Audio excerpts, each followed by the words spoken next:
लंका में महाबलशाली मेघनाद के साथ बड़ा ही भीषण युद्ध चला। अंततः मेघनाद मारा गया। रावण, जो अब तक मद में चूर था, राम सेना खास तौर पर लक्ष्मण का पराक्रम सुनकर थोड़ा तनाव में आया। रावण को कुछ दुखी देखकर रावण की माँ केकसी ने उसके पाताल में बसे दो भाइयों अहिरावण और महिरावण की याद दिलाई। रावण को याद आया कि यह दोनों तो उसके बचपन के मित्र रहे हैं। लंका का राजा बनने के बाद उनकी सुध ही नहीं रही थी। रावण यह भली प्रकार जानता था कि अहिरावण व महिरावण तंत्र मंत्र के महापंडित, जादू टोने के धनी और माँ कामाक्षी के परम भक्त हैं। रावण ने उन्हें बुलावा भेजा और कहा कि वह अपने छल, बल, कौशल से श्री राम व लक्ष्मण का सफाया कर दे। यह बात दूतों के जरिए विभीषण को पता लग गई। युद्ध में अहिरावण व महिरावण जैसे परम मायावी के शामिल होने से विभीषण चिंता में पड़ गए। विभीषण को लगा कि भगवान श्री राम और लक्ष्मण की सुरक्षा व्यवस्था और कड़ी करनी पड़ेगी। इसके लिए उन्हें सबसे बेहतर लगा कि इसका जिम्मा परमवीर हनुमान जी को सौंप दिया जाए। राम लक्ष्मण की कुटिया लंका में सुवेल पर्वत पर बनी थी। हनुमान जी ने भगवान श्री राम की कुटिया के चारों ओर एक सुरक्षा घेरा खींच दिया। कोई जादू टोना, तंत्र मंत्र का असर या मायावी राक्षस इसके भीतर नहीं घुस सकता था। अहिरावण और महिरावण श्री राम और लक्ष्मण को मारने उनकी कुटिया तक पहुँचे, पर इस सुरक्षा घेरे के आगे उनकी एक न चली, असफल रहे। ऐसे में उन्होंने एक चाल चली। महिरावण विभीषण का रूप धर के कुटिया में घुस गया। राम व लक्ष्मण पत्थर की सपाट शिलाओं पर गहरी नींद सो रहे थे। दोनों राक्षसों ने बिना आहट के शिला समेत दोनों भाइयों को उठा लिया और अपने निवास पाताल की ओर लेकर चल दिए। विभीषण लगातार सतर्क थे। उन्हें कुछ देर में ही पता चल गया कि कोई अनहोनी घट चुकी है। विभीषण को महिरावण पर शक था। उन्हें राम लक्ष्मण की जान की चिंता सताने लगी।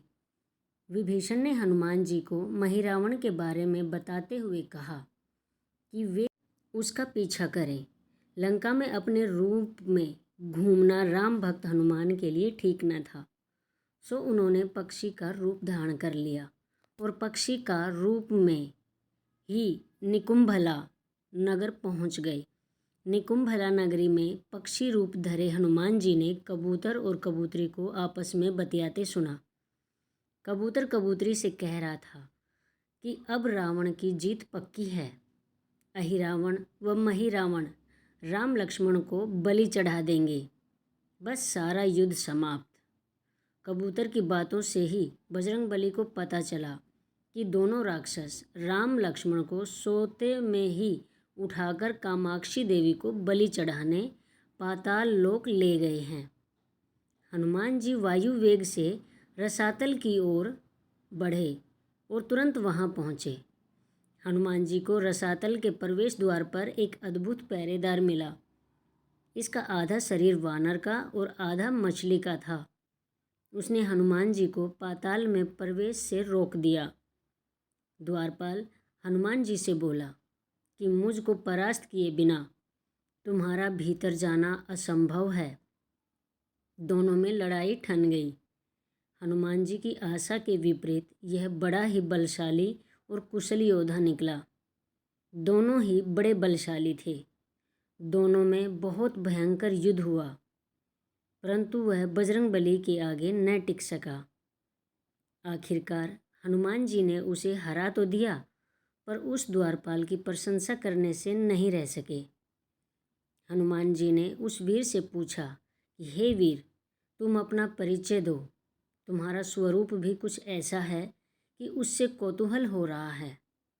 उस वीर ने उत्तर दिया, मैं हनुमान का पुत्र हूँ और एक मछली से पैदा हुआ हूँ। मेरा नाम है मकरध्वज।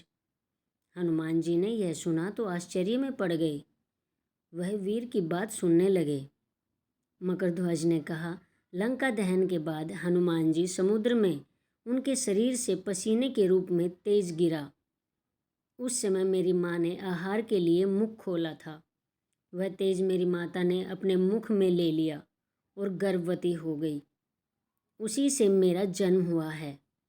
हनुमान जी ने जब यह सुना तो मकरध्वज को बताया कि वह ही हनुमान है। मकरध्वज ने हनुमान जी के चरण स्पर्श किए और हनुमान जी ने भी अपने बेटे को गले लगा लिया और वहां आने का पूरा कारण बताया। उन्होंने अपने पुत्र से कहा कि अपने पिता के स्वामी की रक्षा में सहायता करो। मकरध्वज ने हनुमान जी को बताया कि कुछ ही देर में राक्षस बलि के लिए आने वाले हैं। बेहतर होगा कि आप रूप बदलकर कामाक्षी के मंदिर में जाकर बैठ जाएं। उनको सारी पूजा झरोखे से करने को कहें।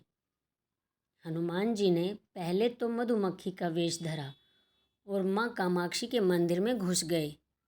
हनुमान जी ने माँ कामाक्षी को नमस्कार कर सफलता की कामना की और फिर पूछा, हे माँ, क्या आप वास्तव में श्री राम जी और लक्ष्मण जी की बलि चाहती हैं?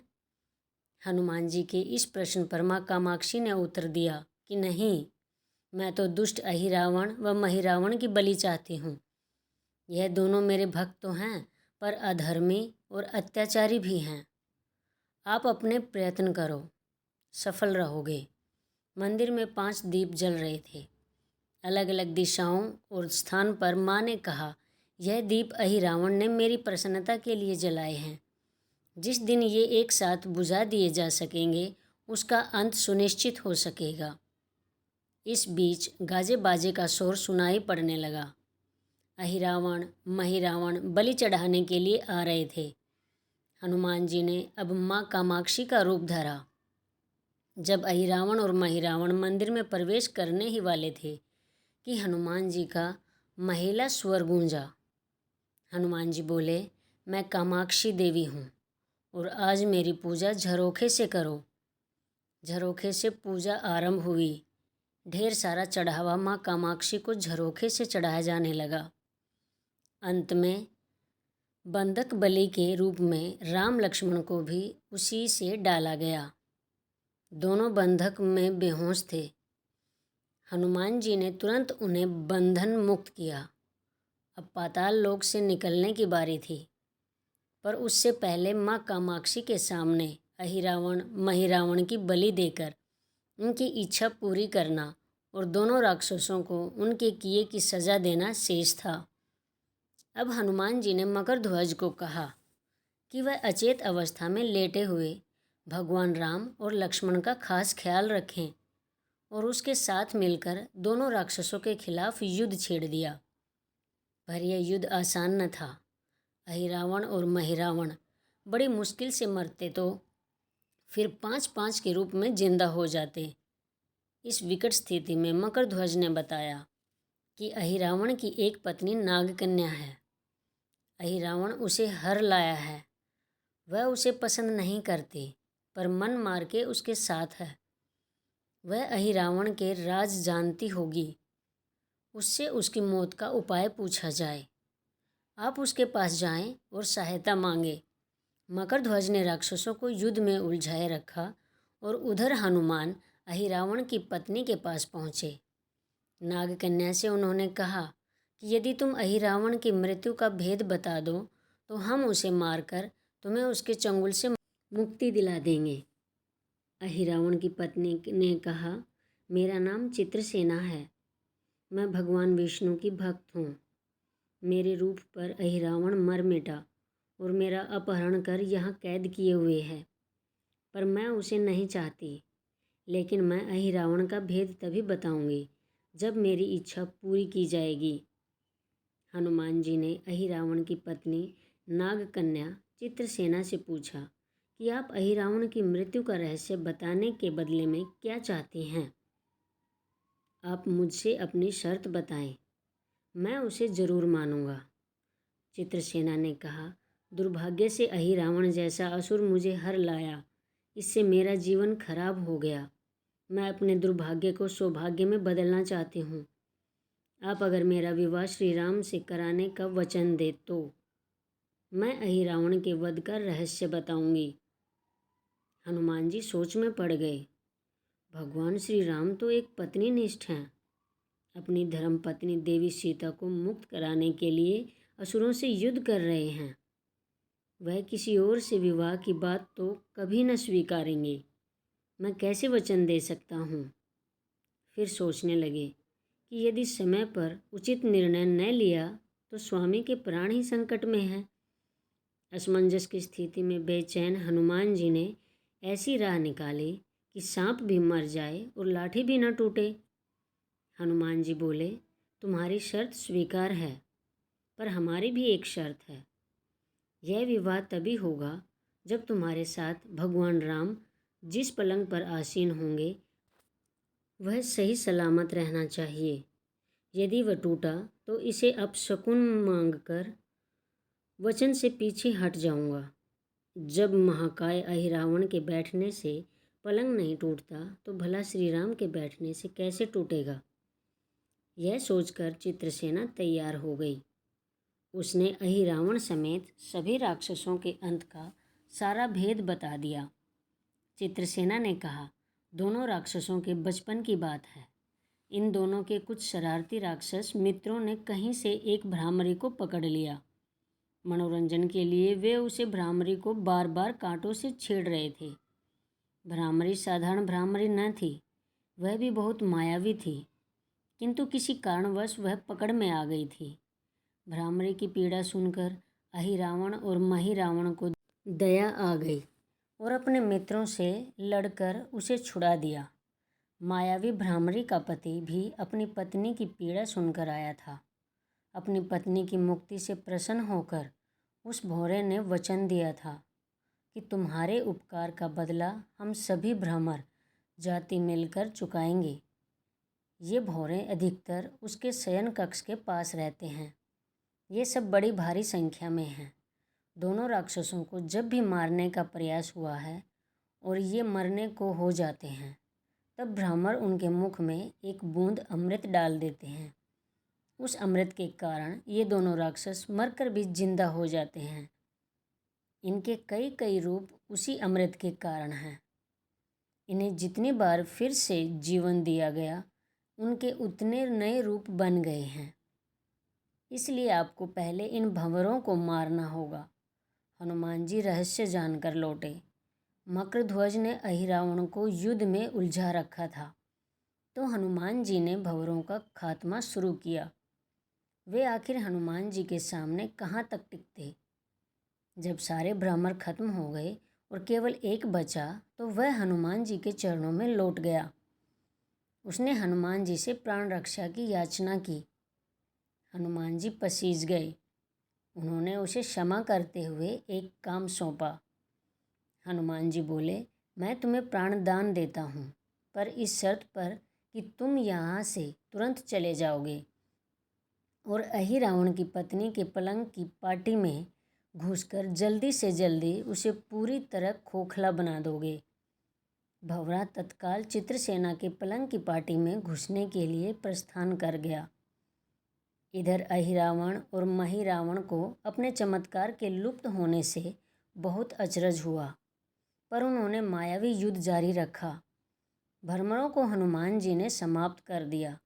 फिर भी हनुमान जी और मकरध्वज के हाथों अहिरावण और महिरावण का अंत नहीं हो पा रहा था। यह देखकर हनुमान जी कुछ चिंतित हुए। फिर उन्हें कामाक्षी देवी का वचन याद आया। देवी ने बताया था कि अहिरावण की सिद्धि है कि जब पांचों दीपकों एक साथ बुझेंगे तभी वे नए नए रूप धारण करने में असमर्थ होंगे और उनका वध हो सकेगा। हनुमान जी ने तत्काल पंचमुखी रूप धारण कर लिया। उत्तर दिशा में वराह मुख, दक्षिण दिशा में नरसिंह मुख, पश्चिम में गरुड़ मुख, आकाश की ओर हयग्रीव मुख एवं पूर्व दिशा में हनुमान मुख। उसके बाद हनुमान जी ने अपने पांचों मुख द्वारा एक साथ पांचों दीपक बुझा दिए। अब उनके बार बार पैदा होने और लंबे समय तक जिंदा रहने की सारी आशंकाएं समाप्त हो गई थी। हनुमान जी और मकरध्वज के हाथों शीघ्र ही दोनों राक्षस मारे गए। इसके बाद उन्होंने श्री राम और लक्ष्मण जी की मूर्छा दूर करने के उपाय किए। दोनों भाई होश में आ गए। चित्रसेना भी वहां आ गई थी। हनुमान जी ने कहा, प्रभु, अब आप अहिरावण और महिरावण के छल और बंधन से मुक्त हुए, पर इसके लिए हमें इस नाग कन्या की सहायता लेनी पड़ी थी। अहिरावण इसे बलपूर्वक उठा लाया था। वह आपसे विवाह करना चाहती है, कृपया उससे विवाह कर अपने साथ ले चलें, इससे उसे भी मुक्ति मिलेगी। श्री राम हनुमान जी की बात सुनकर चकराए। इससे पहले कि वह कुछ कह पाते, हनुमान जी ने ही कह दिया, भगवान आप तो मुक्तिदाता हैं। अहिरावण को मारने का भेद इसी ने बताया है। इसके बिना हम उसे मारकर आपको बचाने में सफल न हो पाते। कृपा निधान इसे भी मुक्ति मिलनी चाहिए, परंतु आप चिंता न करें। हम सबका जीवन बचाने वाले के प्रति बस इतना कीजिए कि आप इस पलंग पर बैठिए, बाकी का काम मैं संपन्न करवाता हूँ। हनुमान जी की इतनी तेजी से सारे कार्य करते जा रहे थे कि इससे श्री राम जी और लक्ष्मण जी दोनों चिंता में पड़ गए। वह कोई कदम उठाते कि तब तक हनुमान जी ने भगवान राम की बाँह पकड़ ली। हनुमान जी ने भावावेश में प्रभु श्री राम की बाँह पकड़कर चित्रसेना के उस सजे धजे विशाल पलंग पर बिठा दिया। श्री राम कुछ समझ पाते कि तभी पलंग की खोखली पाटी चरमराकर टूट गई। पलंग धराशायी हो गया। चित्रसेना भी जमीन पर गिर गई। हनुमान जी हंस पड़े और फिर चित्रसेना से बोले, अब तुम्हारी शर्त तो पूरी हुई नहीं, इसलिए यह विवाह नहीं हो सकता। तुम मुक्त हो और हम तुम्हें तुम्हारे लोक भेजने का प्रबंध करते हैं। चित्रसेना समझ गई कि उसके साथ छल हुआ है। उसने कहा कि उसके साथ छल हुआ है। मर्यादा पुरुषोत्तम के सेवक उनके सामने किसी के साथ छल करे, यह तो बहुत अनुचित है। मैं हनुमान को श्राप दूंगी। चित्रसेना हनुमान जी को श्राप देने ही जा रही थी कि श्री राम का सम्मोहन भंग हुआ। वह इस पूरे नाटक को समझ गए। उन्होंने चित्रसेना को समझाया, मैं एक पत्नी धर्म से बंधे होने का संकल्प लिया है, इसलिए हनुमान जी को यह करना पड़ा। उन्हें क्षमा कर दो। क्रुद्ध चित्रसेना तो उनसे विवाह की जिद पकड़े बैठी थी। श्री राम ने कहा, मैं जब द्वापर में श्री कृष्ण अवतार लूँगा तब तुम्हें सत्यभामा के रूप में अपनी पटरानी बनाऊंगा। इससे वह मान गई। हनुमान जी ने चित्रसेना को उसके पिता के पास पहुंचा दिया। चित्रसेना को प्रभु ने अगले जन्म में पत्नी बनाने का वरदान दिया था। भगवान विष्णु की पत्नी बनने की चाह में उसने स्वयं को अग्नि में भस्म कर लिया। जय श्री राम। जय श्री राम।